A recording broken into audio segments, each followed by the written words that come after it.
The title of this mini podcast is Open Book Test. There's a giant upside to an open book test.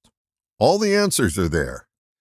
The downside is, if you haven't studied how to best access the material, your search is scattered and time-consuming, and the answers take longer to find. Life seems to be an open book test. Many of the answers are multiple choice or true or false, and that causes us to guess correctly more often than if we had to give an essay answer to each question. But for the most part, we are guessing about life until we consult it firsthand. Then the answers come to us much more quickly without unfocused searching. All the questions have answers. They just may not be in the section of the book we're looking in, or even if they are, they may not be in the form we're looking for. When we go looking for a predetermined one-size-fits-all answer, we may run into an imposter with a fake nose and glasses and select it. When the test results come back, that answer has a big red line through it. It didn't work, but that doesn't prevent us from selecting it again and again in the future. We could use a bit of test prep if we want to get better answers. It takes the guesswork and stale thinking out of the process. Step 1 to better test scores is to know the answer is available. This mindset paves the way for better results.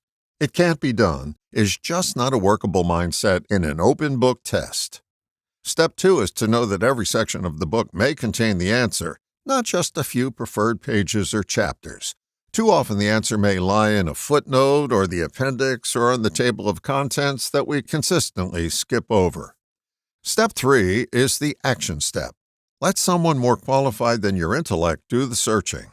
Think of it as the difference between your intellect having access to an old set of encyclopedias and the part of you that knows how to search more quickly having access to Google. No contest. The key to activating the part of you that knows how to search is twofold. 1. Wonder. 2. Trust.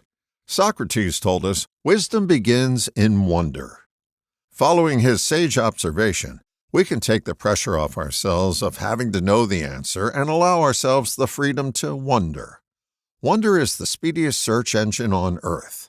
Once we set the wonder search in motion, it's time to set our thinking aside. Once you wonder, it's time to trust that the wisdom is forthcoming. It's the same type of trust you give to Mother Nature to produce a plant from a seed you planted. You needn't dig up the seed every day to see if it's sprouting roots. That delays the process and often thwarts fruition. The same is true with thinking.